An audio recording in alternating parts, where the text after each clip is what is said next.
La Cola Feliz. Encuentro con las realidades y los mundos de los otros. Con Mariela Celis y Nelson Bocaranda. Circuito Éxitos.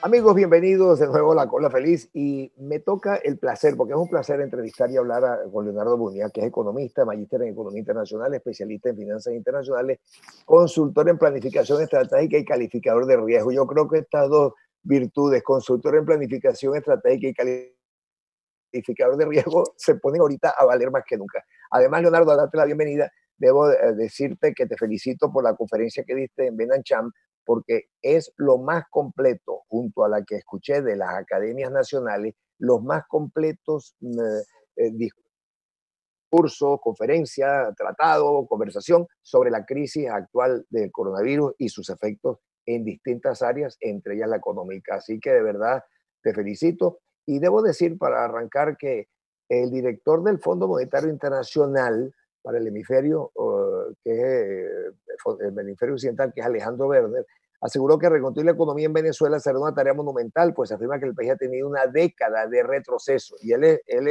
es muy condescendiente, porque yo creo que son 20 años. El caso de Venezuela no es una década de pérdida, es una década de retroceso gigantesco. Lo que ha ocurrido en Venezuela es un desastre macroeconómico y social que nunca se había visto en la región. Eso lo dijo en una entrevista que le dio a La Voz de América. Ahora, los expertos en finanzas aseguran que para el 2020, para este año, el monto por concepto de remesa disminuye casi a la mitad, 45% por efecto de esto, y a pesar de los esfuerzos que harán todos los venezolanos que están afuera y tienen familia aquí.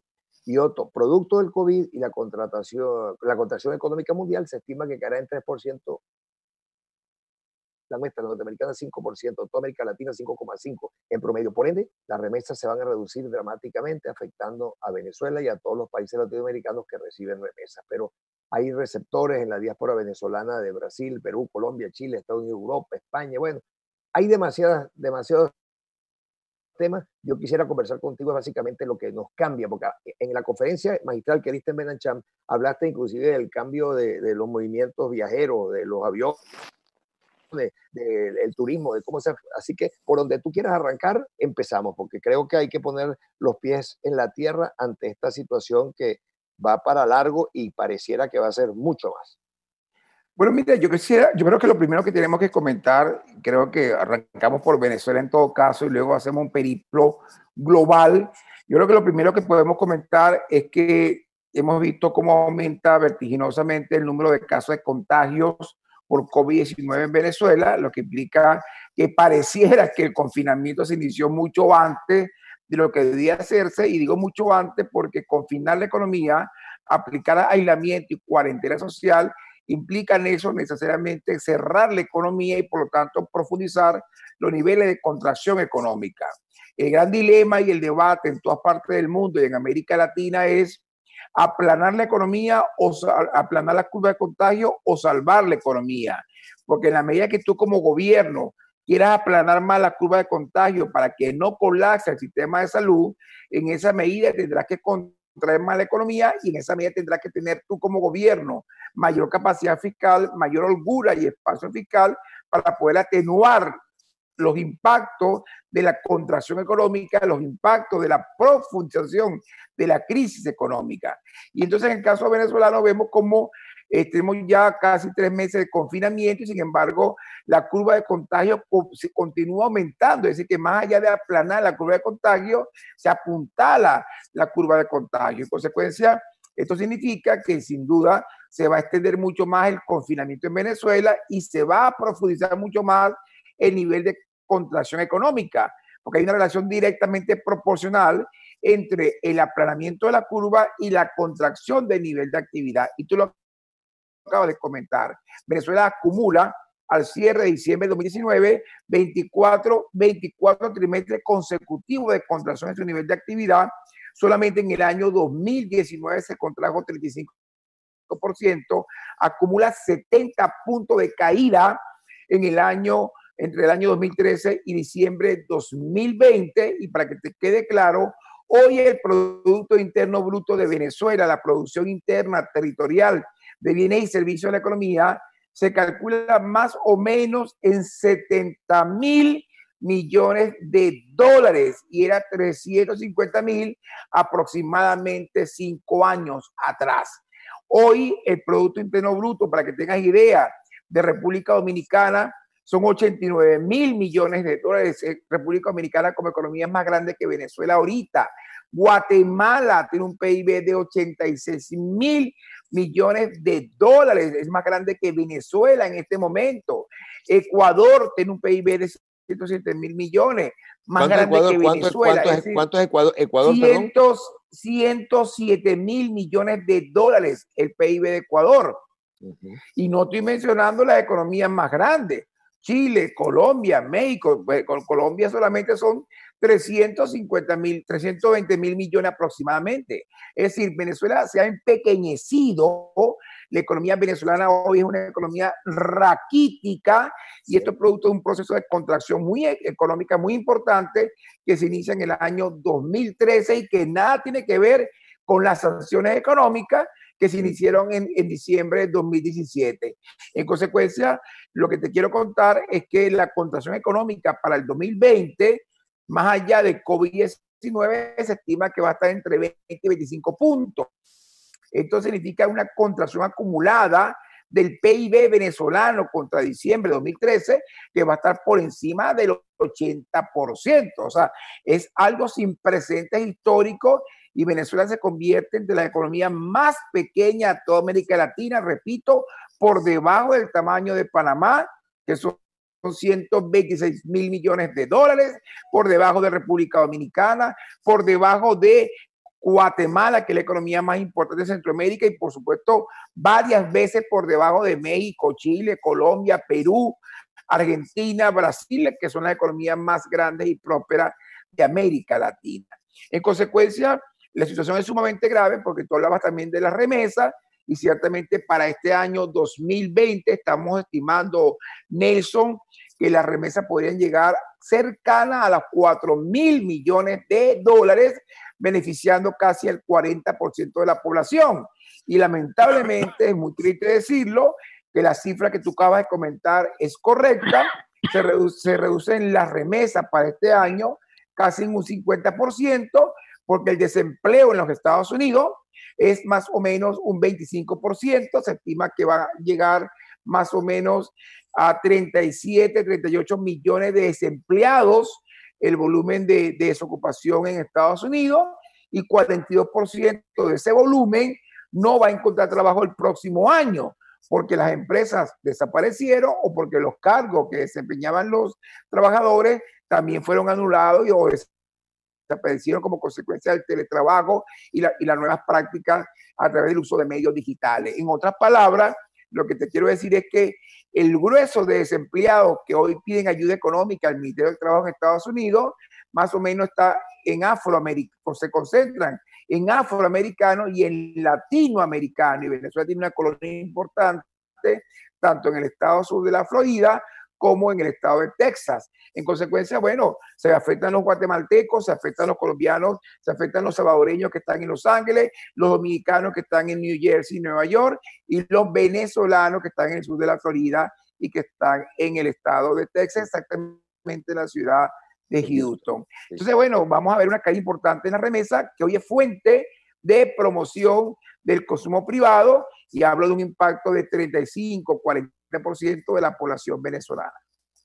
Eso más o menos 35% de la población recibe de remesa o tiene acceso a la remesa. Sí, aproximadamente un 35-40% de la población hoy en Venezuela se beneficia de la remesa, y eso es un componente clave de los disparadores del consumo privado en el país.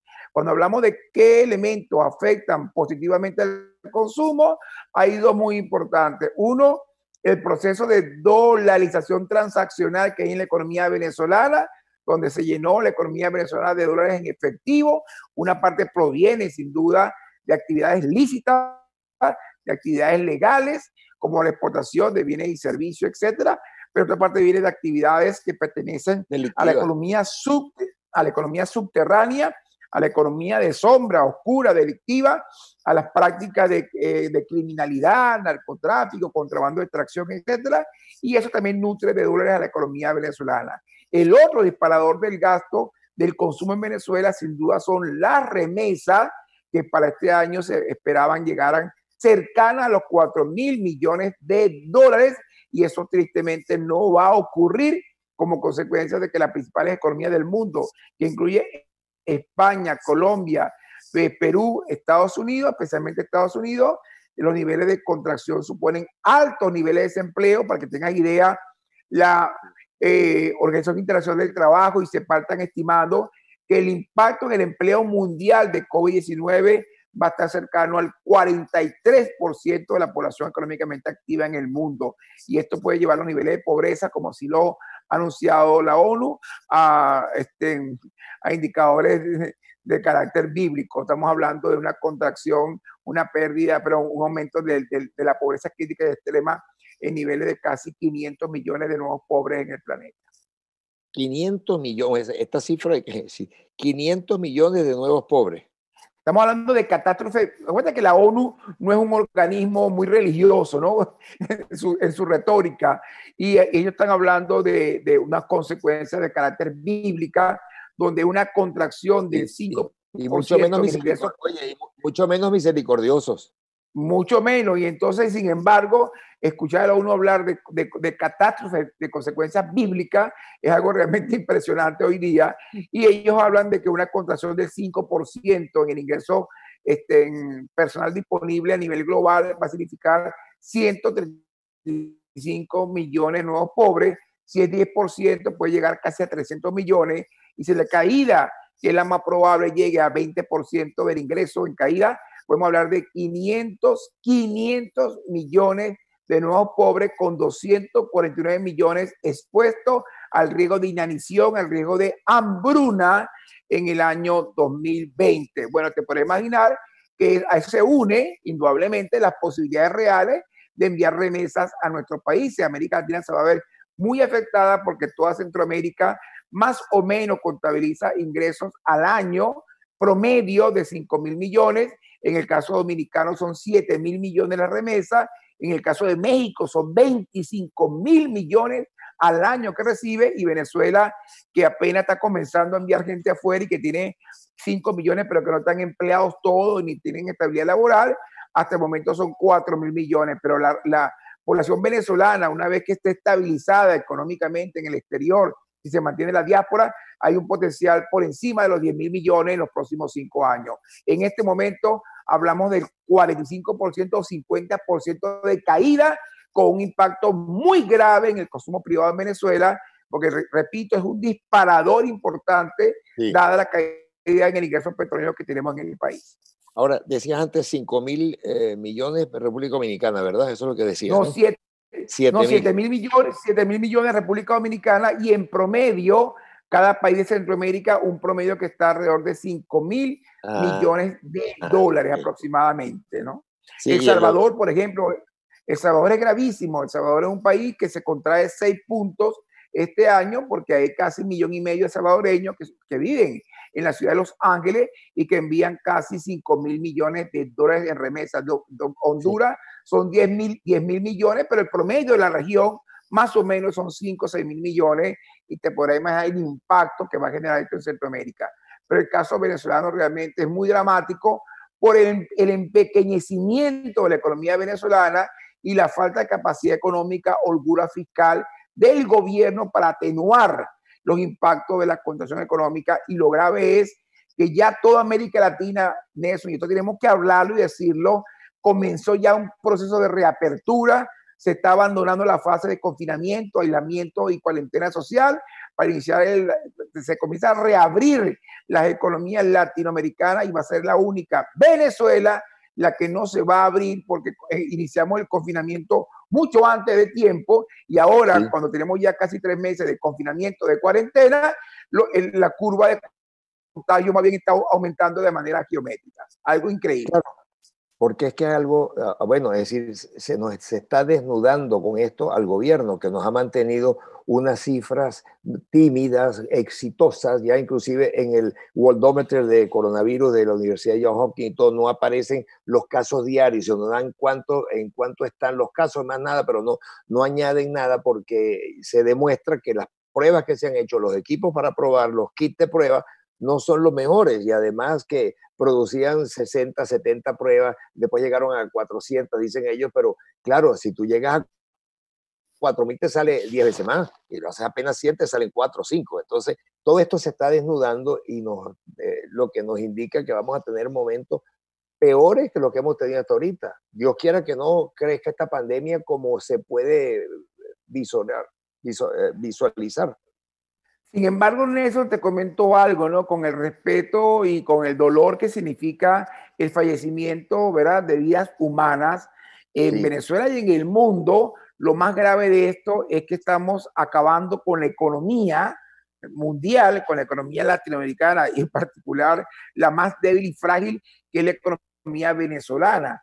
Y entonces ahí es donde viene el gran dilema, si realmente tiene sentido arruinar la economía, ¿verdad?, acabar con la economía para un impacto como el que ha tenido el coronavirus a nivel global. Estamos hablando de 249 millones de personas que pueden morir por inanición y en este momento se calculan 300.000 muertos a nivel mundial.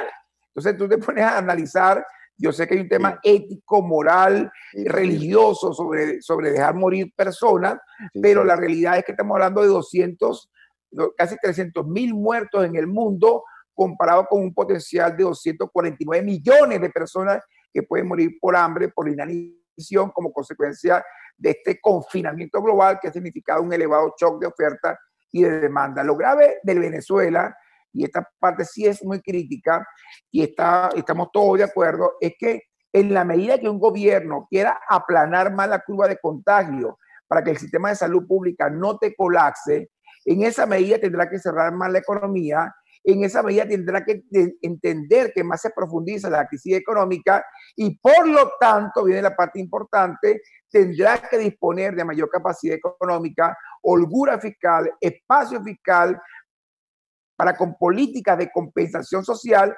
poder atenuar los impactos de la crisis. Y tú has visto entonces Estados Unidos y Europa cómo han implementado programas de estímulos fiscales y monetarios para aliviar la presión, para aliviar el impacto y el dolor social de la crisis. En América Latina ha ocurrido algo similar, pero con menor capacidad, porque América Latina tiene el problema de que los indicadores de deuda pública se han empobrecido. Son muy grandes, en 10 años, los flujos de capitales se han ido de América Latina, las economías emergentes buscan los capitales hacia lugares más seguros, donde tengamos activos financieros en mercados mucho más avanzados y seguros. Y viene la parte más interesante, ¿dónde está Venezuela en la cola? Venezuela está al final de esa cola, porque tenemos cerrado, fíjate, tenemos cerrado el financiamiento internacional, no tenemos acceso a los mercados de capitales, no tenemos acceso a préstamos internacionales y el petróleo está en zona cero con ingresos petroleros en el piso. Así es. Bueno, Leonardo, te agradezco muchísimo. Provoca seguir hablando contigo de toda esta situación, pero el tiempo nos come. Así que muy agradecido al doctor Leonardo Buniac, amigo. Encantado, Nelson. Y de verdad que de nuevo te felicito por tu intervención en Menanchama. Así que continuamos con La Cola Feliz.